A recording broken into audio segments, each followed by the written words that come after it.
ये आपका आज का संपादकीय पाठ है।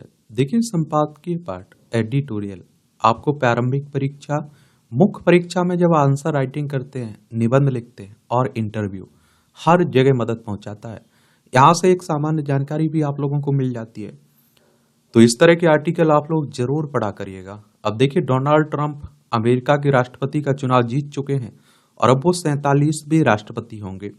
डोनाल्ड ट्रंप ने रचा नया इतिहास। अमेरिका की बात करें तो संयुक्त राज्य अमेरिका की बात हो रही है, जिसे आमतौर पर आप लोग यूनाइटेड स्टेट्स के नाम से जानते हैं, यूएस के नाम से जानते हैं, अमेरिका के नाम से जानते हैं। ये उत्तरी अमेरिका में स्थित एक देश है। इसकी राजधानी आपको वॉशिंगटन डीसी देखने को मिल जाएगी।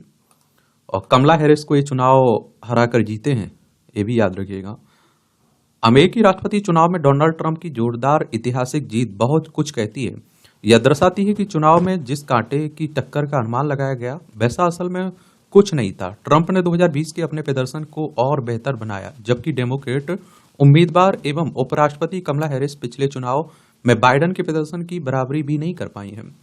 ट्रंप ने जबरदस्त राजनीतिक वापसी करते हुए दूसरे कार्यकाल की राह सुनिश्चित की है। ट्रंप के लिए व्हाइट हाउस के दरवाजे तभी खुलने लग गए थे जब जॉर्जिया के उस किले को उन्होंने फिर से जीत लिया, जो 2020 में उन्होंने मामूली अंतर से गवा दिया था। नॉर्थ कैरोलिना में उनकी जीत ने कमला हैरिस की हार की पटकथा लिख दी। पेंसिल्वेनिया, एरिजोना, मिशिगन और आप देखिए विस्कॉन्सिन और नेवादा जैसे कड़े मुकाबले वाले राज्यों में भी हैरिस कुछ खास नहीं कर पाई, जो उनकी जीत के लिहाज से बेहद अहम थे। अपनी 2016 की जीत के उलट इस बार ट्रंप पॉपुलर वोट्स के मामले में भी बाजी जीतने में सफल रहे। रिपब्लिकन पार्टी 1992 के बाद चुनाव में यह उपलब्धि दर्ज कर पाई है। ट्रंप ने विजयी भाषण में समर्थकों से कहा कि अमेरिका ने एक अभूतपूर्व एवं दमदार जनादेश दिया है। 4 साल पहले ट्रंप को वॉशिंगटन से विदाई लेनी पड़ी थी और 1892 में ग्रोवर क्लीवलैंड के बाद वह पहले ऐसे राष्ट्रपति हैं जो 4 साल के अंतराल के बाद फिर से चुनकर आए हैं। और इस लिहाज से भी उन्होंने इतिहास रचा। तमाम कानूनी मुश्किलों में फंसे अब्बा अपने पहले कार्यकाल में 2 बार महाभियोग का सामना करने और करीब 40% की रेटिंग से कम पर राष्ट्रपति पद से विदा होने वाले ट्रंप की वापसी किसी भी सूरत में कम करके नहीं आंकी जा सकती। यह बड़ी उपलब्धि है। और देखिए, 2020 में जब ये चुनाव हारे थे ना, तो ऐसा मान लिया गया था कि इनका राजनीतिक करियर खत्म हो गया है। अमेरिकी इतिहास में यह एक बेहद असाधारण चुनाव था, जिसमें एक प्रत्याशी यानी ट्रंप पर 2 बार जानलेवा हमले और एक आपराधिक ट्रायल भी देखने को मिला, जबकि डेमोक्रेट कैंपेन ने अंतिम दौर में बाइडेन की जगह कमला हैरिस को प्रत्याशी बनाया। चुनाव अभियान में विमर्श एवं छींटाकशी का निम्नतम स्तर देखने को मिला। राजनीतिक ध्रुवीकरण चरम पर दिखा। इस परिदृश्य में भी रिपब्लिकन पार्टी बेहतरीन प्रदर्शन करने में कामयाब रही। उसने न केवल राष्ट्रपति चुनाव में डेमोक्रेट्स को मात दी, बल्कि अमेरिकी सीनेट पर नियंत्रण के साथ ही प्रतिनिधि सभा में भी उसका दबदबा बने रहने के आसार हैं। इसका अर्थ होगा कि राष्ट्रपति ट्रंप के एजेंडे में कोई विधायी अवरोध भी नहीं आएगा। ट्रंप की जीत बहुत व्यापक है और उनके सहारे दोनों सदनों में कई रिपब्लिकन की नैया पार लगी है और उन्होंने अपने दम पर पार्टी की छवि और उसके सितारों को नए सिरे से गढ़ा है। इस चुनाव में दोनों खेमों का दाव इतना ऊंचा लगा था कि उन्होंने मतदाताओं को लामबंद करने में कोई कसर नहीं छोड़ी। यही कारण है कि आधुनिक अमेरिकी इतिहास में यह सर्वाधिक मतदान वाला चुनाव रहा है। इन चुनाव ने कई वर्जनाओं को भी तोड़ा है। जैसे माना जा रहा था कि हैरिस को महिलाओं का बड़ा समर्थन मिलेगा, लेकिन वास्तविक तस्वीर ऐसी नहीं है। देखिए, हालांकि एग्जिट पोल के अनुसार अधिकांश महिलाएं उनके पक्ष में रहीं, लेकिन वह 2020 में बाइडेन को मिले महिलाओं के 57% मतों की बराबरी भी नहीं कर पाई। यह भी आश्चर्यजनक रहा है कि आश्वेत, लैटिन और एशियाई समूह में 1/3 अमेरिकी मतदाताओं ने ट्रंप के लिए वोट किया है, जबकि श्वेत मतदाताओं के बीच उनके प्रति समर्थन में मामूली सी गिरावट आई। यह मतदाताओं की पारंपरिक पसंद में परिवर्तन के साथ आप देखते हैं ही अमेरिकी जनसांख्यिकी से जुड़ी नई वास्तविकताओं से परिचित कराता है। इसके चलते हाल के वर्षों में अमेरिकी राजनीति की रंगत बदलती है और दोनों पार्टियों के समर्थन आधार में भी यह प्रत्यक्ष दिख रहा है। जहां रिपब्लिकन पार्टी शारीरिक श्रम से संबंधित कामगारों और निम्न आय वाले मतदाताओं में पैठ बढ़ा रही है, तो डेमोक्रेट शिक्षित युवाओं और उच्च आमदनी वाले वर्गों पर हद से ज्यादा निर्भर होती जा रही है। डेमोक्रेटिक पार्टी अब वैसी नहीं दिखती जैसा कि उसकी पहचान रही। और इस चुनाव में ने यह भी दर्शाया कि डेमोक्रेट्स ने अधिकांश अमेरिकियों की आवाज उठाना बंद कर दिया और अपना दायरा बढ़ाने की उनके पास कोई योजना नहीं। कुल मिलाकर वह हॉलीवुड सेलिब्रिटीज की ऐसी पार्टी बनकर रह गई जिसका जनता से कोई जुड़ाव नहीं रहा। दूसरी ओर ट्रंप का अभियान बहुत सुनियोजित रहा और उन्होंने बाइडेन हैरिस प्रशासन की कमियों को रेखांकित कर उन्हें बाखूबी निभाया भी। ट्रंप ने बढ़ती महंगाई, दक्षिणी सीमा पर विदेशियों की बढ़ती आवक और विदेशी अस्थिरता को मुद्दा भी बनाया। हैरिस ने बाइडेन की असफलताओं से खुद को दूर रखने का भरसक प्रयास किया, लेकिन वह उसमें सफल नहीं हो सकी। आव्रजन, व्यापार, सांस्कृतिक मुद्दों एवं विदेश नीति पर भी हैरिस और ट्रंप के विचार विपरीत थे। जहां अमेरिकी मतदाताओं ने ट्रंप के पक्ष में अपना फैसला सुनाना पसंद किया। अपने पहले कार्यकाल में ट्रंप ने आर्थिक और सामरिक दोनों मोर्चों पर विश्व के साथ अमेरिका की सक्रियता के समीकरण नाटकीय रूप से बदल दिए थे। हालिया एग्जिट पोल में भी यह झलका कि यूक्रेन और गाजा में चल रही लड़ाई के साथ साथ व्यापक वैश्विक अस्थिरता के दौर में केवल 4% अमेरिकी मतदाता ही विदेश नीति को लेकर चिंतित थे और वैश्विक ढांचे के दृष्टिकोण से अमेरिका की अंतर्मुखी होने के गहरे निहितार्थ हैं। चूंकि इस मामले में भारत की स्थिति कहीं बेहतर है, तो इसकी पूरी संभावना है कि अमेरिकी रणनीतिक प्राथमिकताओं में परिवर्तन के साथ नई दिल्ली कहीं बेहतर तरीके से तालमेल बैठाने में सक्षम होगी। अमेरिका के साथ प्रगाढ़ साझेदारी समकालीन भारतीय विदेश नीति के मूल में है। भारत को भी अमेरिका की घरेलू राजनीति में आ रहे परिवर्तनों के अनुरूप खुद को ढालना होगा। कहीं व्यापक जनादेश के साथ 2024 में ट्रंप की विजयी यह दर्शाती है कि 2016 में उनकी जीत कोई तुक्का नहीं थी। साथ ही यह शेष विश्व के साथ अमेरिका की सहभागिता में व्यापक बदलाव के सूत्रपात का भी संकेत। ट्रंप की जीत अमेरिका के साथ साथ विश्व पर भी असर डालेगी। और लेखक नई दिल्ली स्थित ऑब्जर्वर रिसर्च फाउंडेशन में उपाध्यक्ष हैं हर्ष भी पंत, इनके द्वारा लिखा गया यह आर्टिकल, और कहते हैं कि कमला हैरिस को बाइडेन की जो कार्य कर रहा है उसकी भी विरोध झेलना पड़ा है। उनके कामों का जो भी नुकसान रहा है, महंगाई हो गई एक मुद्दा, इसका भी आप देखते हैं कि कमला हैरिस को नुकसान हुआ। अब देखते हैं बाकी क्या करते हैं डोनाल्ड ट्रंप साहब। लोक संस्कृति को स्वर देने वाली गायिका, तो आपने देखा है कि अभी प्रख्यात लोक गायिका शारदा सिन्हा का गायन एक ऐसी सांस्कृतिक संपदा है जिससे उत्तर भारत के एक बड़े हिस्से की सांस्कृतिक आत्मा अभिव्यक्त होती है। इनकी अभी हाल ही में डेथ हुई है ना शारदा सिन्हा की। उनका गायन ग्रामीण भारत की मिट्टी की खुशबू से भरपूर था। उन्होंने अपने गायन के माध्यम से लोक संगीत की धरोहर को संरक्षित ही नहीं किया, बल्कि उसे देश विदेश में स्थापित भी किया। उनका गायन विशिष्ट रूप से लोक संस्कृति का प्रतिबिंब था। उनके गीतों में जन जीवन की उन भावनाओं को देखा जा सकता है जो समाज के विभिन्न पहलुओं को उजागर करता है। उनके गीतों में प्रेम, विरह, सुख, दुख, त्योहार, जीवन के विभिन्न रंग और ग्रामीण समाज की धड़कनें महसूस की जा सकती हैं। उनके लोकगीत केवल संगीत के स्तर पर सीमित नहीं रहते हैं, बल्कि समाज की सामूहिक स्मृति और संस्कृति के भाग बनते हैं। और शारदा सिन्हा ने अपने गीतों में अपने सुरों से भावनाओं का ऐसा रंग भरा कि श्रोता अपने आप को उस संस्कृति के निकट पाते थे। उनका स्वर लोक गीतों के स्वरूप की वो संपूर्णता प्रदान करता था, और जिसमें से सिर्फ गायन नहीं बल्कि उस संगीत के माध्यम से जीवन की कला और दर्शन भी उभर कर आता था। त्योहारों की आप देखते हैं कि इस समय में विशेषकर छठ पर्व शारदा सिन्हा के गीत एक अलग ही महत्व रखते थे, और उनके गीतों में छठ पर्व की आध्यात्मिकता, परिवार और समाज के प्रति समर्पण और आस्था की गहराई को महसूस किया जा सकता था। और आप देखिए केलबा के पात पर और पहल छठी मैया जैसे गीतों में वह भक्ति भाव झलकता है जो लोगों के दिलों को छूता। और आप देखिए इनके इन गीतों से त्योहारों का वातावरण जीवंत हो उठता और श्रोताओं को एक तरह की सांस्कृतिक एकता का अनुभव होता। उनके गीत लोक जीवन के उन अनगिनत बिंबों को जीवित करते जिनसे छठ जैसे पर्व एक धार्मिक अनुष्ठान न रहकर सांस्कृतिक धरोहर का प्रतीक बन जाते। शारदा सिन्हा का लोक गायन अन्य लोक गायकों से इस मायने में भिन्न था कि वह अपने गायन में पारंपरिक विधियों के साथ साथ आधुनिक संगीत तत्वों को भी शामिल करती थी। इसके बावजूद उनका संगीत अपनी मौलिकता नहीं खोता था। उनकी आवाज और गायन शैली में एक विशेष प्रकार का आकर्षण था जो उन्हें लोक गायन की दुनिया में अद्वितीय बनाता था। शारदा सिन्हा ने अपनी रचनात्मकता का उपयोग कर लोक संगीत को न केवल सजोया बल्कि उसे एक नया आयाम भी दिया जो युवा पीढ़ी को लोक संगीत के प्रति जागरूक और आकर्षित करता है। उनके गीतों में आधुनिकता और परंपरा का समन्वय लोक संगीत को अद्वितीय स्वरूप में प्रस्तुत करता था। शारदा सिन्हा की गायन शैली में जो खास बात देखने को मिलती थी वह थी उनकी भाषा की सरलता और लोक शब्दों का सहज प्रयोग। उनके गीतों में मैथिली भोजपुरी भाषा का प्रयोग इतनी खूबसूरती से होता था कि भाषा के प्रति प्रेम स्वतः ही जागृत हो जाता था।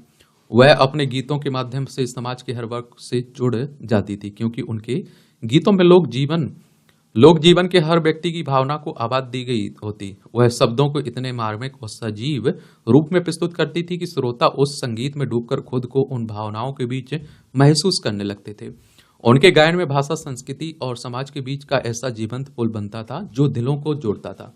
उन्होंने अपने गायन में केवल प्रेम या भक्ति गीत ही नहीं गाए, बल्कि आप देखिए सामाजिक समस्याओं पर भी अपने गायन के माध्यम से विचार प्रस्तुत किए हैं। उनके गीतों में एक सामाजिक जागरूकता की झलक भी मिलती थी, जो ग्रामीण समाज के विभिन्न पहलुओं पर टिप्पणी करती है।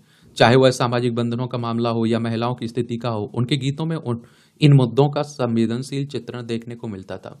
उनके द्वारा गाए गए कई गीत महिलाओं के जीवन और उनके संघर्षों, उनकी सामाजिक स्थितियों पर आधारित है। इन गीतों के माध्यम से वह समाज में एक नए सोच की आवश्यकता को भी उजागर करती थी। विहार कोकिला कही जाने वाली शारदा सिन्हा का गायन केवल मनोरंजन ही नहीं, बल्कि एक सांस्कृतिक और सामाजिक दायित्व को भी पूरा करता था, और इसलिए उनका जाना एक बड़ी क्षति है। उनकी गायकी में लोक धुनों का ऐसा प्रभाव दिखता कि उनका हर गीत श्रोताओं को गहराई तक प्रभावित करता। उनके गायन में जो मिठास और ऊर्जा है, वह सुनने वालों को उत्साहित करती। लोक संगीत को उन्होंने जिस सजीवता और नवीनता के साथ प्रस्तुत किया, उससे वह भारतीय संगीत के मानचित्र पर एक महत्वपूर्ण स्थान रखती थी। उनके गीतों के माध्यम से उनका यह महत्वपूर्ण स्थान उनके जाने के बाद भी बना रहेगा। उनकी गायकी में शुद्धता और लोकगीतों की सादगी थी, जो लोक संगीत प्रेमियों के लिए एक अनमोल धरोहर है। उनका लोक गायन एक सांस्कृतिक धरोहर के रूप में अमूल्य है। उन्होंने अपने गायन से बिहार, उत्तर प्रदेश के साथ साथ संपूर्ण भारतीय लोक संस्कृति को एक विशेष पहचान दी है। उनके गीत समाज, संस्कृति और जनजीवन का एक संपूर्ण दर्पण भी है। उनके गायन से लोक संगीत की जो ऊंचाई प्राप्त हुई है, वह लोक संस्कृति के प्रति उनकी निष्ठा और योगदान का प्रमाण है। उनका संगीत समय के साथ अधिक अमर होता जाएगा। वह भावी पीढ़ियों को अपने सांस्कृतिक मूल्यों से जुड़ने के लिए प्रेरित करेगा। शारदा सिन्हा ने जिस तरह की लोक संगीत को अपना स्वर दिया, वह भारतीय सांस्कृतिक धरोहर के लिए एक अविश्वसनीय योगदान है। लेखक नालंदा महाविद्यालय विश्वविद्यालय नालंदा में प्रोफेसर हैं। इनका नाम है परिचय दास। इनके द्वारा यह आर्टिकल लिखा गया है। ये वास्तविक सौंदर्य, तो आप देखिए सौंदर्य सदैव आकर्षण का एक आधार रहा है। सौंदर्य से आशय मात्र बाहरी आकर्षण से नहीं, अपितु यह आंतरिक गुणों एवं मानवीय संवेदनाओं का भी परिचायक है। सौंदर्य की परिभाषा व्यक्तियों, संस्कृतियों और समय के साथ बदलती रहती है। किसी के लिए सौंदर्य का अर्थ शारीरिक सौंदर्य हो सकता है, जबकि किसी अन्य के लिए यह व्यक्तित्व, विचार, कला या फिर किसी अन्य पहलू में निहित हो सकता है। फिलोटे ने कहा कि सौंदर्य केवल बाहरी रूप में नहीं, बल्कि यह आत्मा की एक गहराई है जो सत्य की ओर ले जाती है। प्राकृतिक सौंदर्य एक अद्वितीय अनुभव प्रदान करता है। पर्वत, नदियां, समुद्र और वन सभी अपनी विशेषताओं के साथ मन को मोह लेते हैं। इन प्राकृतिक दृश्यों की छवि मन में स्थायी छाप छोड़ती है। जब हम प्रकृति के सौंदर्य में खो जाते हैं तो हमें एक अनूठी शांति और संतोष का अनुभव होता है। सौंदर्य का एक और पहलू कला है। चित्र, संगीत, नृत्य और साहित्य आदि ने भी मानव जीवन में सौंदर्य का एक नया आयाम जोड़ा। कला का सौंदर्य केवल देखने या सुनने में नहीं, बल्कि उसे समझने और उसकी अनुभूति में भी है, और इसमें हमारी भावनाओं को जगाने और विचारों को प्रेरित करने में की क्षमता विद्यमान होती है। भौतिकता से भरी जीवन शैली ने सौंदर्य के मानकों को प्रभावित किया है, जिससे वास्तविक सौंदर्य की पहचान करना कठिन हो गया है। हम बाहरी सौंदर्य के पीछे छिपे आंतरिक सौंदर्य को पहचान नहीं पा रहे हैं। सौंदर्य एक अनुभव है जो हमें भावनात्मक, मानसिक और आध्यात्मिक स्तर पर समृद्ध करता है। सौंदर्य की खोज में हमें अपने भीतर और बाहरी के सौंदर्य को देखने का प्रयास करना चाहिए, ताकि हम जीवन की समग्रता का अनुभव कर सकें। महात्मा गांधी ने कहा है कि जिस व्यक्ति के अंदर सच्चाई, प्रेम और सहानुभूति है, वही सच्चे अर्थों में सुंदर है। अच्छा कॉलम लिखा जाता है, इंटरेस्टिंग कॉलम रहता है, देख लिया करिएगा। फिर आ गए ट्रंप। अब आप देखिए डोनाल्ड ट्रंप की बातें होंगी अभी तो। अंततः अमेरिकी जनता ने रिपब्लिकन पार्टी के प्रत्याशी पूर्व राष्ट्रपति डोनाल्ड ट्रंप को फिर से राष्ट्रपति बनाना पसंद किया है। ट्रंप ने आसानी से जीत हासिल कर एक नया इतिहास बनाया। वह लंबे समय बाद दूसरे ऐसे राष्ट्रपति बने हैं जिन्होंने एक बार चुनाव हारने के बाद जीत हासिल की है। और इतिहास आप देखते हैं, इतिहास रचने का अवसर डेमोक्रेटिक पार्टी की उम्मीदवार एवं उपराष्ट्रपति कमला हैरिस के पास भी है। वह अमेरिका की पहली महिला राष्ट्रपति बन सकती थी, लेकिन हिलेरी क्लिंटन की तरह वह भी नाकाम रही। हिलेरी को भी ट्रंप ने हराया था और कमला हैरिस को भी। यह साफ है कि राष्ट्रपति जो बाइडेन की विरासत उन पर भारी पड़ी। यदि बाइडेन कमजोर राष्ट्रपति साबित नहीं होते तो उन्होंने अर्थव्यवस्था को संभालने के साथ वैश्विक समस्याओं और विशेष रूप से यूक्रेन एवं गाजा युद्ध में निर्णायक भूमिका निभाई होती, तो शायद कमला हैरिस की राह आसान होती। और आप देखते हैं कमला हैरिस को इसका भी नुकसान उठाना पड़ा कि डेमोक्रेटिक पार्टी ने शरणार्थियों अवैध रूप से आए लोगों के प्रति उदार रवैया अपना रखा था। भारत एवं अफ्रीकी मूल की महिला होने के नाते वह अमेरिका और साथ ही विदेशी मूल के नागरिकों को उतना आकर्षित नहीं कर पाई हैं जितना मानकर चला जा रहा था। यह भी उनकी पराजय का कारण बना। इस नतीजे पर पहुंचने के पर्याप्त कारण है कि वह अमेरिका जनता की उस तरह नब्ज नहीं पकड़ सकी जैसे ट्रंप ने पकड़ी। ट्रंप एक मजबूत नेता की अपनी छवि उभारने, अमेरिका के साथ दुनिया की समस्याओं के समाधान में सक्षम साबित होने का संदेश देने के साथ यह भरोसा दिलाने में भी समर्थ रहे कि वह महंगाई से जूझती अर्थव्यवस्था को पटरी पर लाने की सामर्थ्य रखते हैं और इसकी उनकी व्यापारी वाली छवि भी सहायक बनी है।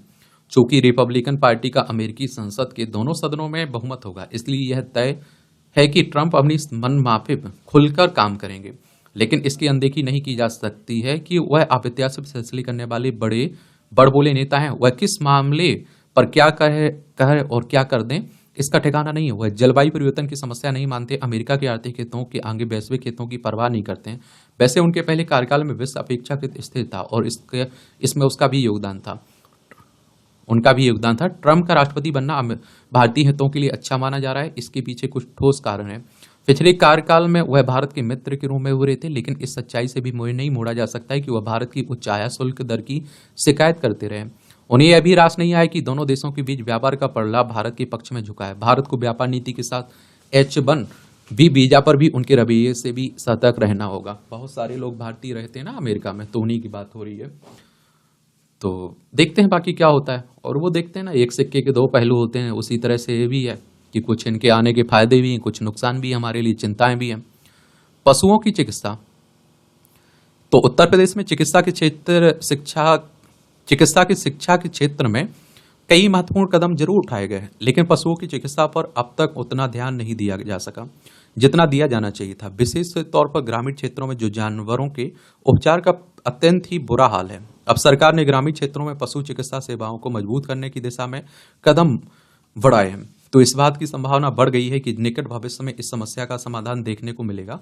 पशुपालन और पशु चिकित्सा पैरा वेटनरी के क्षेत्र में डिप्लोमा और सर्टिफिकेट कोर्स शुरू करने के लिए नीति बड़ी पहल है और ग्रामीण क्षेत्रों को इसका बहुत लाभ मिलेगा।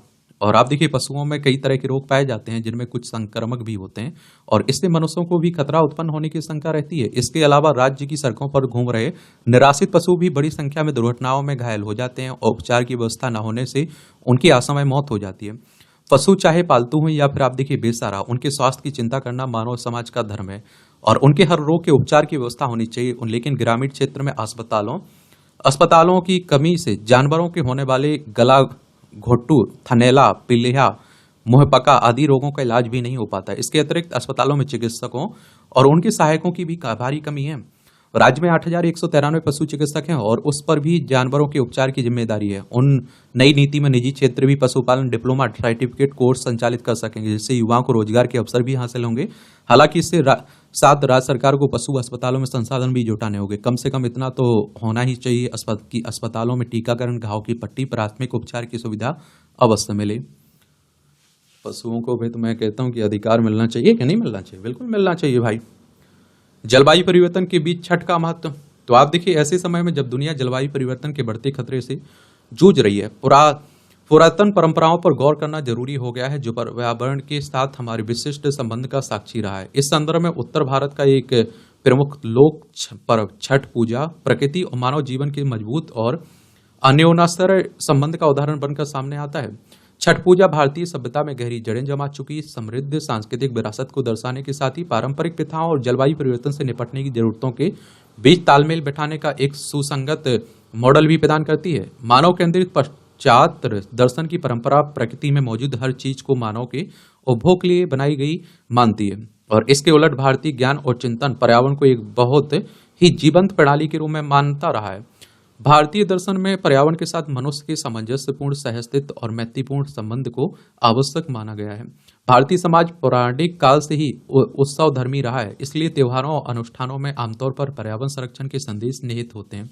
छठ प्रकृति पूजा विशेष रूप से भगवान सूर्य की उपासना पूजा पर केंद्रित है। पूजा के लिए उपयोग में आने वाली सामग्री जैसे बांस की टोकरी, सूप, मिट्टी के बर्तन, गन्ने का रस, गुड़, दूध, फल, चावल, गेहूं आदि सभी सीधे तौर पर प्रकृति से ही प्राप्त होते हैं। प्राकृतिक सामग्रियों का उपयोग पर्यावरण को ना के बराबर नुकसान पहुंचाते हुए उत्सवों की मनाने के तौर तरीकों के लिए एक मानक स्थापित करता है। आज भी छठ पूजा बाहरी आडंबर से दूर है। अध्यात्म के प्रति यह लोकतांत्रिक दृष्टिकोण पर्यावरण के लिए व्यक्तिगत और सामूहिक जिम्मेदारी के महत्व पर बल देते हुए मनुष्य को प्रकृति के साथ सीधा संबंध स्थापित करने का पूर्ण अधिकार देता है। समाजशास्त्रीय दृष्टिकोण से देखा जाए तो पूजा की पद्धति जन सामान्य के रिवाजों और कृषि आधारित ग्रामीण जीवन पर केंद्रित मालूम होता है। सभ्यतागत लोकाचार में मजबूती से रची बची छठ पूजा का महत्वपूर्ण पहलू इसकी सादगी व पवित्रता है। दुनिया भर में फैली भारतीय प्रवासियों के साथ इस सदियों पुरानी त्योहार ने वैश्विक पटल पर विविध संस्कृतियों और समुदायों के बीच अपनी पहचान बनाई। छठ पूजा की अनूठी विशेषताएं जैसे स्वच्छता, आत्मनिर्भरता, लोक परंपरा का संरक्षण, सामाजिक एकजुटता और पर्यावरणीय महत्व को देखते हुए सरकार को छठ पूजा को यूनेस्को की अमूर्त सांस्कृतिक विरासत की सूची में शामिल कराने के लिए प्रयास करना चाहिए। लोक आस्था का यह पर्व हम सतत विकास के पथ पर चलने के लिए मार्गदर्शन प्रदान करता है। और देखिए, जो हमारे त्योहार है, मुझे लगता है कि एकता के लिए एक तरह से बनी रहे, लोगों में शांति एक तरह से बनी रहे, और पर्यावरण की रक्षा के लिए, पर्यावरण के प्रति हम लोग जागरूक रहें, इसलिए मनाए जाते हैं। अब मैं कहता हूं ना आप लोगों से कि जैसे बरगद का पेड़ हो गया, जैसे आप देखते हैं कि पीपल का पेड़ हो गया। आप धार्मिक प्रवृत्ति के तौर तरीके से देखें तो बहुत सारे लोग कहते हैं इनमें भगवान का निवास होता है, कोई कहता है कुछ होता है। उसे बचाने के लिए आप देखिए, धर्म का भी सहारा वही तो कह रहा है धर्म, कि पेड़ों की रक्षा करो। दूसरी तरफ साइंटिफिक रीजन से देखें तो कहते हैं कि जो पीपल का पेड़ होता है वो 24 घंटा ऑक्सीजन देता है। तो देखिए, उस हिसाब से भी बचाने की बातें हो रही हैं। और यूनेस्को की अगर हम बात करें तो आप लोगों को मालूम होना चाहिए इसके बारे में, और ऑक्सीजन की कीमत तो आप लोग समझ गए होंगे कोरोना महामारी के समय। यूनेस्को यानी कि the United Nations educational, scientific and cultural organization की बात हो रही है। 16 नवंबर 1945 में इसकी स्थापना हुई थी। पेरिस, फ्रांस में इसका हेडक्वार्टर आपको देखने को मिल जाएगा, तो ये भी याद रखिएगा। ये आप देखिए, टिप्पणियां रहती हैं, देखना हुआ अगर तो देख सकते हैं। इसकी पीडीएफ आपको एजुकेशन सर्कल प्लेटफॉर्म है ना टेलीग्राम पर, वहां डाल दी जाती है, तो वहां से जाकर डाउनलोड भी कर सकते हैं आप लोग। अब उत्तर प्रदेश का एक शहर है प्रयागराज, यहाँ महाकुंभ होने वाला है। देखिए, हमारा प्यारा भारत है, इसमें आप देखिए उत्तर प्रदेश है, लखनऊ इसकी राजधानी, अंतर्राष्ट्रीय सीमा नेपाल से लगती राज्यों में बिहार, झारखंड, छत्तीसगढ़, मध्य प्रदेश, राजस्थान, हरियाणा, हिमाचल प्रदेश, उत्तराखंड और दिल्ली 8 राज्यों से लगती है और 1 केंद्र शासित प्रदेश से लगती है। विधानसभा में यहाँ 403 सीटें हैं, विधान परिषद में 100 सीटें हैं, राज्यसभा में 31 सीटें, लोकसभा में 80 सीटें हैं। योगी आदित्यनाथ यहाँ के चीफ मिनिस्टर देखने को मिलेंगे। तो आखिर आप देखेंगे, मकर संक्रांति से प्रयागराज में महाकुंभ का आरंभ हो रहा है और उसकी तैयारियां शुरू हो चुकी हैं। यह पर्व मानव इतिहास की सर्वाधिक पुरानी परंपराओं में से एक है। किसी बहती नदी और जीवन संस्कृति सा यह भी लगातार प्रवाहमान और जागृत है। इसके प्रमाण पुरातन वेद ग्रंथों में है। यही नहीं, यह भारतीय वांग्मय की ब्राह्मण और पुराण ग्रंथों में भी वर्णित है। रामायण और महाभारत में भी इससे संबंधित प्रसंग है। मान्यताएं यहाँ इन दिनों देवताओं का वास, दिव्य आत्माओं का स्थान वास और अनगिनत श्रद्धालुओं का कल्पवास मानती हैं। और इस अवसर पर यहाँ जल कणों में अमृत के अंश की पुरातन सनातन मान्यता है। यह सभी के मंगल एवं कल्याण के लिए आहूत एक दिव्य आयोजन भी है। और इस प्रयाग कुंभ का धैर्य वाक्य सर्व सिद्धि प्रद कुंभ अर्थात सभी मनोरथ पूर्ण हो का है। ऐसे में माघ महीने की संक्रांति के आगमन उपरांत तीर्थ राज के संगम क्षेत्र की छटा देखने ही बनेगी। गोस्वामी तुलसीदास रचित रामचरित मानस के अनुसार तब यहाँ त्रिवेणी स्नान हेतु हर कोई आना चाहता है। और इसी कुंभ के आगमन संदेश को जन जन तक ले जाने का सत्प्रयास भारत सरकार, उत्तर प्रदेश शासन कर रहा है। और इसके वैश्विक प्रचार हेतु केंद्र सरकार ने एक अभियान शुरू किया है। प्रधानमंत्री मोदी के नेतृत्व वाली सरकार की प्राथमिकताओं के नाते यह अब यूनेस्को की प्रतिनिधि सूची का हिस्सा है। इसे 2017 में अद्वितीय सांस्कृतिक धरोहर के रूप में मान्यता दी गई। और इसके आप देखिए महत्व को समझते हुए वैश्विक तौर पर इसे मानवता की अमूर्त सांस्कृतिक धरोहर के रूप में स्वीकार किया गया है। और जिसके बाद से स्वाभाविक तौर पर दुनिया भर से इसकी स्वीकारता बढ़ी है। यह कुंभ एवं चर्चा प्रसार का एक अवसर भी है। और इस कड़ी को आगे बढ़ाते हुए केंद्र सरकार ने कुंभ 2025 के प्रचार प्रसार हेतु एक अभियान प्रारंभ किया, जिसकी प्राथमिकताओं में विश्व के तमाम देशों में बसे भारतीय मूल के लोग भी हैं। और योग दिवस की तरह यह भी एक ऐसा उपक्रम है जो भारत विद्या के उपरांत एक भारतीय उत्सव को वैश्विक बनाने का सद प्रयास है। विदेशी श्रद्धालुओं का आगमन। तो विगत कुंभ आयोजनों में हुए सरकारी सत्प्रयासों का एक विस्तार वर्तमान कुंभ में दिखाई दे रहा है। वस्तुतः इस प्रयास में प्रयागराज में हुए अर्ध कुंभ 2019 में संघ, हरिद्वार, उज्जैन और नासिक में संपन्न हुए विगत के पूर्ण कुंभों की भी महत्वपूर्ण भूमिका रही है। नासिक कुंभ 2015 की ध्वजारोहण में तत्कालीन भाजपा अध्यक्ष और वर्तमान गृह मंत्री अमित शाह को की सहभागिता ने इससे संत समाज के बाहर चर्चा का एक मुद्दा भी बनाया था, और तब समाज के एक बड़े वर्ग और मीडिया ने इसे लेकर कौतुक और जिज्ञासाएं बनी थी, क्योंकि लोगों के लिए ये ध्वजारोहण कुंभ पूर्व की महज एक परंपरा भर है।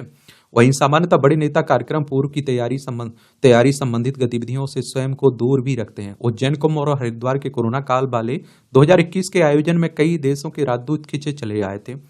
वर्ष 2019 के प्रयाग अर्ध कुंभ में 188 देशों के 200 से अधिक प्रबुद्ध जनों का आगमन हुआ था। प्रयाग के इस कुंभ मेला आयोजन से संबंधित तैयारियों को देखते हुए करीब 70 देशों के दूतावास प्रतिनिधि कुंभ स्थल पहुंचे थे। इस कुंभ मेले में कई धर्म गुरुओं के शिविरों में बड़ी संख्या में विदेशी मूल के भक्तों का आना हुआ था। ऐसे में यह कहा जा सकता है कि कुंभ मेला विदेशियों को भी सनातन संस्कृति के समीप ला और लुभा रहा है।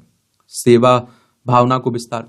तो परंपरागत काल के कुंभ मेले में राष्ट्रीय जागरण में महत्वपूर्ण भूमिका का निर्वहन करते थे, और इन्हीं कुंभ मेलों में आकर स्वामी दयानंद सरस्वती और महामना मदन मोहन मालवीय अपने ओजस्वी वाणी एवं नवीन योजनाओं से हिंदू समाज को जनकृत तथा जागृत करते थे। एक कुंभ मेला महात्मा गांधी और राजेंद्र प्रसाद सरीखे राष्ट्रीय नेताओं के लिए भी आत्म साक्षात्कार का एक पावन अवसर था। गांधी जी ने अपने जीवनी में हरिद्वार मेला यात्रा का वृत्तांत लिखा है, किंतु कुंभ मेले के माध्यम से समग्रतापूर्ण अमूल परिवर्तन के विषय में अगर किसी ने सोचा तो वो राष्ट्रीय स्वयंसेवक संघ है। आरएसएस की बात हो रही है, हिंदू राष्ट्र हिंदुत्व की बात करता है। संगठन नागपुर में इसका हेडक्वार्टर देखने को मिलेगा। केबी हेडगेवार इसके फाउंडर थे। 27 सितंबर 1925 में इसकी स्थापना हुई थी। पहले के कुंभ मेलों में आरएसएस की ओर से संतों से संवाद और जुड़ाव का प्रयास होता था। फिर विश्व हिंदू परिषद के उभार के साथ ही विश्व हिंदू परिषद की स्थापना 1964 में हुई थी। यह विभिन्न धार्मिक मुद्दों पर संवाद के एक सशक्त अवसर में बदलता गया। राम मंदिर आंदोलन के चर्चाओं ने कुंभ मेले में धर्म संसद को सुर्खियों में ला दिया। और आप देखिए, विश्व हिंदू परिषद द्वारा आयोजित यह सभा दुनिया भर में हिंदू धार्मिक मुद्दों की एक औपचारिक सभा के रूप में ख्याति प्राप्त है। अगर हालिया 1.5 दशक की बात करें तो संघ परिवार की उपस्थिति के तौर पर तरीकों में काफी अंतर आया है। अब संघ परिवार के दर्जनों संगठन के लिए कुंभ एक सुअवसर है। इसके माध्यम से ये अपने कार्यक्रम सेवा कार्य को जनमानस में रखते हैं, और यह अवसर इनके प्रचार और छवि निर्माण का भी है। वर्ष 2016 की उज्जैन कुंभ में संघ और भाजपा के नेतृत्व ने कमजोर सामाजिक एवं आर्थिक परिवेश से आने वाले लोगों संग कई कार्यक्रम किए थे, और इनमें से एक समरसता समागम स्नान, और इसमें विशेष तौर पर दलित वर्ग के साधु पुजारियों संग कुंभ स्नान का कार्यक्रम आयोजित किया गया था, और जिसमें हिंदुओं के सर्वाधिक सम्मानित संतों ने भी सहभागिता की थी। इस कुंभ के दौरान संघ प्रमुख मोहन भागवत ने सफाई कर्मचारियों के साथ भोजन तथा जनजातीय समुदाय के लोगों के संग विशेष स्नान भी किया था। इस अवसर पर इनके संगठन द्वारा सफाई कर्मचारियों का सम्मान कार्यक्रम और जनजातीय सम्मेलन का आयोजन भी किया गया था। प्रयाग के अर्ध कुंभ 2019 में प्रधानमंत्री मोदी द्वारा कुंभ मेला में सफाई कर्मियों की पैर धोने की खबर सुर्खियों में थी, और उस समय कुंभ के विश्व हिंदू परिषद शिविर में 100 से अधिक जनजातियों के लोग ठहरे थे।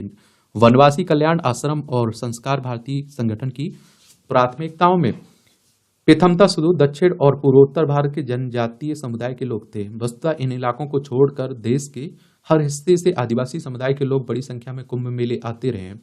ऐसे में इन्होंने हिंदी से अपरिचित और ईसाई धर्म के सर्वाधिक प्रभाव वाले क्षेत्र के जनजातीय समुदाय को जुटाने का प्रयास किया था, और वनवासी कल्याण आश्रम द्वारा आहूत जनजातीय समागम में ऐसे कई हजार प्रतिनिधि जुटे थे। संघ से समृद्ध सांस्कृतिक संगठन संस्कार भारती का पूरा शिविर ही पूर्वोत्तर भारत के रूपरंग एवं प्रसंग पर बना था, और इन्होंने पूर्वोत्तर भारत के सभी प्रांतों से लोक कलाकारों को बुलाया था। कुंभ के पावन अवसरों पर देश के हर हिस्से से सभी समुदायों के लोग बड़ी संख्या में जुटते हैं। पूर्वोत्तर भारत से भी बड़ी संख्या में लोग आते हैं। इनमें ईसाई मतावलंबियों की संख्या भी बहुत रहती है, जो संघ परिवार के प्रयासों से सनातन संस्कृति की ओर आकृष्ट हुए हैं। यह एक भारत श्रेष्ठ भारत की एक सटीक तस्वीर भी प्रस्तुत करता है। ये आप देखिए कुंभ में श्रद्धालुओं के लिए सुविधाओं का विस्तार। तो कुंभ जैसे पावन अवसर पर राष्ट्रीय स्वयंसेवक संघ स्वास्थ्य शिविर जैसी सेवाओं के माध्यम से अपनी उपस्थिति दर्ज कराता रहा है और आगामी प्रयाग महाकुंभ को लेकर इनकी ऐसी ही कुछ योजनाएं हैं। कुंभ पर्व के आगमन के साथ ही संघ का भी शताब्दी वर्ष आ रहा है। ऐसे में इस महाआयोजन में संघ परिवार अपने सेवा संबंधित गतिविधियों संघ सनातन संस्कृति और पुरातन संस्कृति के रक्षार्थ ढेरों कार्यक्रम करने वाला है और यह विश्व हिंदू परिषद जैसे संगठनों से लेकर गंगा समग्र मंचों के माध्यम से आयोजित एवं संचालित होने वाले हैं। बात अगर कुंभ मेलों में स्वच्छता और सुविधाओं की हो तो यह उत्तरोत्तर बढ़ रहा है। अब यह आयोजन स्वच्छ हरित कुंभ के विचारों के साथ है। इसके साथ ही कुंभ दर कुंभ आधारभूत ढांचाओं का भी जबरदस्त विकास हो रहा है और रही सही कसर प्रदेश विशेष को सरकारों के सकारात्मक दृष्टिकोण नाती यह और भी बेहतर होता जा रहा है। वर्ष 2013 के प्रयाग कुंभ उपरांत किसी भी आयोजन को लेकर सवाल खड़े नहीं हुए हैं। तब अव्यवस्था के नाते इसके तत्कालीन प्रदेश सरकार से के संबंधित विभाग के मंत्री पर कुप्रबंधन का आरोप लगा था। अब तो इस अवसर न केवल कुंभ नगरी का सौंदर्यीकरण कायाकल्प उठता है बल्कि यात्री सुविधाओं के नाम पर पर्याप्त नव निर्माण भी होते हैं और सड़कों पुलों की संजाल तथा रेल सेवाओं की पर्याप्त सुविधा विस्तार नाते कुछ कुंभ नगरी की यात्रा अत्यंत सुगम हो चली है। नई तकनीक के कारण अब गुमशुदा लोगों के लिए डिजिटल खोया पाया और एआई तकनीकी आधारित उच्च शिक्षा प्रतिमानों पर आधारित है। कुंभ सूचना ऐप से लेकर इसके डिजिटल म्यूजियम तक मूर्त रूप लेने को है। आगामी प्रयाग कुंभ को लेकर धार्मिक कॉरिडोर निर्माण कार्य भी चल रहा है। कुंभ में भारतीय इतिहास और कला शिल्प के दर्शनार्थ संस्कृति ग्राम बसाया जा रहा है। शासन द्वारा इस अवसर पर राष्ट्रीय प्रतिमानों पर आधारित प्रदर्शनी भी लगाई जाएगी। उज्जैन से लेकर गत हरिद्वार कुंभ तक इसकी झलक देखने को मिली है और इन विशाल आयोजनों के माध्यम से कई विश्व कीर्तिमानों के बनने और टूटने का सिलसिला भी शुरू हुआ है। पिछले प्रयाग अर्ध कुंभ ने संख्या संबंधी विश्व रिकॉर्ड तोड़ा और एक तय समय में एक विशाल कैनवास पर लोगों द्वारा किए गए हस्ताक्षर से भी यहाँ एक नया कीर्तिमान बना था। इस बार कई कीर्तिमान स्थापित करने की योजना प्रदेश सरकार ने बनाई है। अस्थायी कुंभ नगरी का निर्माण 4000 हेक्टेयर क्षेत्रफल में हो रहा है। अब यह अब तक की सर्वाधिक विस्तृत कुंभ नगरी की योजना है। यह इसके महत्व और शासकीय दृष्टिकोण का सूचक भी है। आप लोग क्या सोचते हैं? अपनी राय भी आप लोग बता सकते हैं। एक प्रशासनिक लापरवाही है हाथियों की मौत। ये आप देखिए मध्य प्रदेश में अभी बांधवगढ़ टाइगर रिजर्व में 10 हाथियों की मौत हुई है ना, उसी को लेकर बातें हो रही हैं। एक बार पहले आप लोग मध्य प्रदेश चलिए, मध्य प्रदेश घुमा के लाते हैं आपको। यह है मध्य प्रदेश, भोपाल इसकी राजधानी देखने को मिलेगी। 1 नवंबर 1956 में इसे राज्य बनाया गया था। इसकी सीमा उत्तर प्रदेश, राजस्थान, गुजरात, महाराष्ट्र, छत्तीसगढ़ से लगती है। विधानसभा में 230 सीटें हैं, राज्यसभा में 11 सीटें हैं, लोकसभा में 29 सीटें हैं। 3,08,252 वर्ग किलोमीटर में फैला हुआ है। मोहन यादव यहाँ के चीफ मिनिस्टर मुख्यमंत्री हैं और आप देखते हैं कि यहाँ मंगू भाई सिंह पटेल यहाँ के राज्यपाल देखने को मिलेंगे। तो इसमें आप देखिए कि जो मौत हुई है ना, कोदो की फसल खाने की वजह से सामने आ गई है। इसमें साइक्लोफियाजोनिक एसिड की विषाक्तता पाई गई है। हाथियों ने बड़ी मात्रा में कोदो की फसल खाई थी जिसके चलते उनकी मृत्यु हुई। भारतीय पशु चिकित्सा अनुसंधान संस्थान बरेली उत्तर प्रदेश की इस रिपोर्ट ने भले ही हाथियों की मौत के लिए कोदो की फसल को जिम्मेदार माना है, लेकिन इसमें प्रशासनिक लापरवाही को माफ नहीं किया जा सकता है। प्रशासनिक लापरवाही इसलिए क्योंकि हाथियों की सुरक्षा की बड़ी संख्या में अधिकारी कर्मचारी तैनात हैं। यदि कोदो की फसल हाथियों के लिए जानलेवा साबित हो सकती थी तो टाइगर रिजर्व का अमला क्या कर रहा था?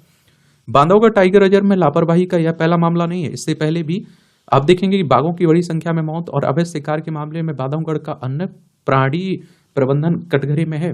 एक और बात बताऊं, हमारे देश में जब तक कोई बड़ी दुर्घटना नहीं हो जाती तब तक ध्यान कहाँ दिया जाता है। फिर शासन जागता है, प्रशासन जागता है, सरकारी नेता सब जाग जाते हैं, फिर कुछ समय के बाद भूल जाते हैं।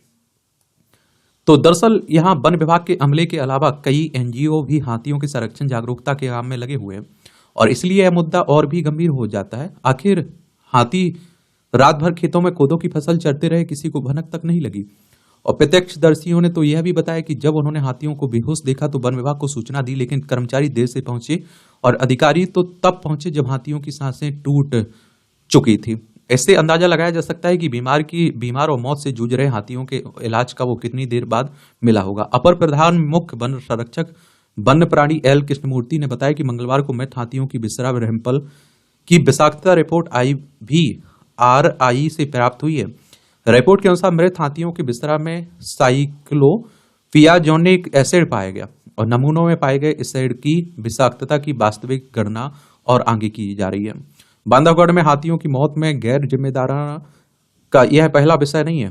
कुछ ही समय पहले बांधवगढ़ टाइगर रिजर्व में बाघों की बड़ी संख्या में मौत का मामला देश भर में चर्चा में आया था। 3 वर्ष में 34 बाघों की मौत पर जब जांच कराई गई तो रिपोर्ट में कई चौंकाने वाली बातें सामने आई थी। बांधवगढ़ में वर्ष 2021 में 12 और वर्ष 2022 में 9 और वर्ष 2023 में 13 बाघों की मौत हुई। सबसे अधिक बाघों की मौत मनपुर बफर जोन में हुई। जांच रिपोर्ट में टाइगर रिजर्व के वन्य प्राणी चिकित्सक को पोस्टमार्टम ना करने का दोषी बताया गया, लेकिन आप देखिए वहां अलग अलग समय में पदस्थ रहे फील्ड डायरेक्टरों से लेकर वन अमले और काम करने वाले एनजीओ की भूमिका की जांच नहीं की गई। टाइगर रिजर्व में बाघों की मौत सामान्य न होकर शिकार किए जाने की आशंका भी जताई गई। बाघों की मौत की यह चर्चा इसलिए भी आवश्यक है क्योंकि हाथियों की मौत ने एक बार फिर पार्क प्रबंधन पर सवाल खड़े किए हैं। बताया जाता है कि कूनो में पदस्थ सरकार के एक चहेते अधिकारी को यहां उप संचालक बनाकर भेजा गया और सरकार ने अवकाश प्राप्त देखे गए संचालक को तो निलंबित कर दिया, लेकिन एक जिम्मेदार अधिकारी बच गया। यह बात भी सही है कि मध्य प्रदेश कभी भी हाथियों का ठिकाना नहीं रहा। पहला अवसर है जब 6 वर्ष से हाथी यहाँ बस गए थे। पहले भी आते थे और लौट जाते थे, पर 6 वर्ष का समय कम नहीं होता है। इतने दिनों में तो वन विभाग अपने कर्मचारियों को हाथी वाले राज्यों में भेजकर प्रशिक्षित भी करा सकता था। और यह कहने में भी कोई संकोच नहीं है कि यह मुद्दा वन विभाग में फैले भ्रष्टाचार से भी जुड़ा है। पिछले कुछ दशकों में मध्य प्रदेश में भ्रष्टाचार भयावह तरीके से बढ़ा है। अखिल भारतीय प्रशासनिक सेवा के कई अधिकारियों के बारे में तो कहा जाता है कि वे हजारों करोड़ के आसामी है। और आप देखते हैं अलग विषय है, पर हाथियों की मौत ने एक बार फिर एमपी के सुशासन का सवाल खड़ा किया है। सभी राष्ट्रीय उद्यानों का पब्लिक ऑडिट भी कराया जाना चाहिए। आखिर वे वन्य प्राणियों का संरक्षण किस तरह से कर रहे हैं। राज्य वन्य प्राणी सलाहकार बोर्ड को भी देखना चाहिए कि उन्होंने अपने जिम्मेदारी कितनी निभाई। कभी उन्होंने वन्य प्राणी प्रबंधन में हो रही लापरवाही का विषय उठाया या नहीं। एक तरफ जहां सर्वाधिक बाघ तेंदुए हैं और चीते भी केवल यही हैं, ऐसे प्रदेश में वन्य प्राणी प्रबंधन कैसा हो, यह गंभीर चिंता का विषय बन गया है। यह चिंता केवल एमपी सरकार की ही नहीं बल्कि भारत सरकार को भी इस दिशा में विचार करना चाहिए। क्या करना चाहिए? विचार करना चाहिए। प्रकृति से जोड़ने वाला महापर्व, या आप देखिए किसकी, छठ की बात हो रही है। बिहार उत्तर प्रदेश में ज्यादा देखने को मिलता है आपको ये आप देखेंगे छठ मैया गीतों में बसी विश्वविख्यात ख्याति अर्जित करने वाली लोक सुर राधिका, इस साधिका शारदा सिन्हा का छठ पर्व के दिन ही महाप्रयाण प्रकृति के उस रहस्य की ओर संकेत करता है कि जिसे मानने की जिज्ञासा मानव मात्र में है। मुझे याद आ रहा है कि मैं उस समय आकाशवाणी वाराणसी में प्रोग्राम ऑफिसर थी। किसी कार्यक्रम के सिलसिले में शारदा सिन्हा जी का काशी पधारी थी। आकाशवाणी के स्टूडियो में बुलाकर मैंने उनका साक्षात्कार किया, इंटरव्यू, और उस समय उनका यह गीत बहुत चर्चा में था, कोयल बिना बगिया ना सोहे राजा।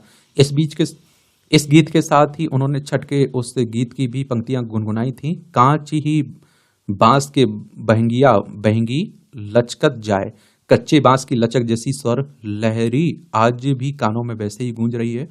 हर घाट, नदी, सरोवर, तालाब के किनारे ध्वनि विस्तारक के अंतों के माध्यम से बज रहा है और उस कच्चे बांस की लचकती हुई स्वर लहरी दूर कहीं अनंत में विलीन हो रही है। ये नीरजा माधव है, इनके द्वारा लिखा जा रहा है, साहित्यकार है। लोक आस्था छठ का पर्व है। हर नदी, तालाब, सरोवर के किनारे एक मेले जैसा दृश्य है। घाट पर बंधी जंजीरों से आगे ना जाएं, पानी गहरा है, बच्चों का हाथ ना छोड़ें, जैसे अनेक संदेश बीच बीच में प्रसारित होते हुए। पुलिसकर्मी इधर उधर व्यवस्था में आप देखिए तत्पर। हजारों की संख्या में श्रद्धालुओं के परिजन और पर्व का आनंद लेने आए लोगों का विशाल जनसमूह। अधिकांश व्रती महिलाओं की नाक से प्रारंभ होकर सिंदूर की चटक, नारंगी आभा मांग के बीच तक फैली और सूर्य की उषा पित्युषा की लाली को मात देते हुए यह सब छठा देखने की बनती है। और अस्ता चलगामी सूर्य, उगते सूर्य को सभी प्रणाम करते हैं, पर भारत का एक लोक पर्व अस्त होते सूर्य को भी उतना ही स्तुत्य मानता है। शायद विश्व को सनातन धर्म का दर्शन का संदेश देता है कि अस्त होना उगना सृष्टि की प्रक्रिया है और इस प्रकार इस प्रकृति में आवागमन की है और यह कभी ना समाप्त होने वाला सिलसिला है। मैं भी इस भीड़ में अकेली चुपचाप बैठी देख रही हूं कि आस्था की इस महापर्व को। हल्की सी ठंड है, अर्घ के गीत गाती महिलाएं हाथ में दीप और नैवेद्य से भरा सूप लिए धीरे धीरे जल में उतरकर खड़ी हो रही हैं। साथ ही उतर उतर रही हैं। लोक की आस्था भी है और जल की तरह पारदर्शी भी है। ये 4 दिवसीय पर्व है। कार्तिक शुक्ल चतुर्थी से शुरू होता है हुआ यह व्रत चौथे दिन सप्तमी की सुबह उदीयमान सूर्य को अर्घ देने के साथ समाप्त होता है। यानी इस बार यह पर्व मंगलवार से आरंभ हुआ, जिसका समापन शुक्रवार को सुबह उदीयमान सूर्य को अर्घ देने के साथ समाप्त होता है। और इस पर्व की एक बड़ी विशेषता यह भी है कि इसमें श्रद्धालुओं के रूप में पुरुषों से अधिक संख्या महिलाओं की होती है। वृद्ध बेटी स्त्रियों की आस्था विश्वास बिना किसी मंत्रोच्चार के मौन अध्यात्म निवेदन। क्या हमारे वेद भी इसलिए नीति नीति कहते हुए अंत में मौन हो जाते हैं?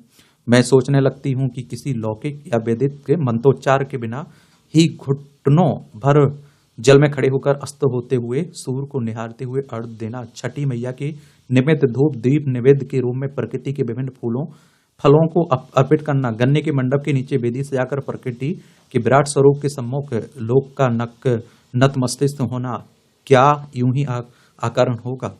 कुंभ के एक विशेष स्थान पर लगता है, परंतु सूर्य उपासना का यह पर्व हर तालाब नदी के किनारे लगता है। यहाँ जहाँ हजारों लाखों बेटी महिलाएं बच्चे पुरुष सभी इकट्ठा होते हैं। शहरों में जिन घरों के आसपास तालाब या नदी नहीं है, वे लोग छतों के ऊपर किसी टब या बड़े पात्र में जल एकत्रित करके उसमें खड़े होते हैं और अर्घ देते हैं। लोक जीवन की सहजता, मैं आश्चर्य से भर उठती हूँ लोक की इन परंपराओं की आपसी साप्रकृतता पर और कथाओं पर। सूर्य आरोग्यता के देवता हैं। कार्तिक शुक्ल षष्ठी के दिन विशेष खगोलीय परिवर्तन के कारण भी सूर्य की उपासना के साथ षष्ठी देवी की पूजा की जाती है। ऐसा माना जाता है कि सूर्य और षष्ठी का संबंध भाई बहन का है। मैं मुग्ध भाव से निहारती हूँ लोक के इस अनसवेरे सौंदर्य को। एक बेटी स्त्री से धीरे से उठकर मेरे भी नाक से प्रारंभ कर बालों के बीचों बीच तक सिंदूर की एक चौड़ी रेखा बना दी। वातावरण में लोकगीत तैर रहा है। छठी मैया देहु ना आशीष, स्वर में कच्चे बांस की लचक और सूर्य की प्रतीक्षा, शक्ति का सानिध्य और छठी मैया का आशीष भी। मैं मुस्कुरा उठी लोक जीवन की इस सहजता भव्यता पर। शारदा सिन्हा अब हमारे बीच नहीं है, परंतु छठ पूजा की गाय उनके गीत हमारे साथ है। उनके गीतों से छठ पर्व की आभा निरंतर बिखरती रही है। तो ये किसके द्वारा लिखा गया है? पूरी बातें कही गई हैं श्री नीरजा माधव के द्वारा, साहित्यकार हैं ये। और इस तरह से आप देखेंगे कि आज के संपादकीय पाठ की कहानी खत्म होती है। आप लोग पढ़ते रहिए, एंजॉय करते रहिए। आपको कोई सवाल हो, सुझाव हो तो बता सकते हैं। मेरी तरफ से शुभकामनाएं। ईमानदारी से मेहनत करिए। धन्यवाद।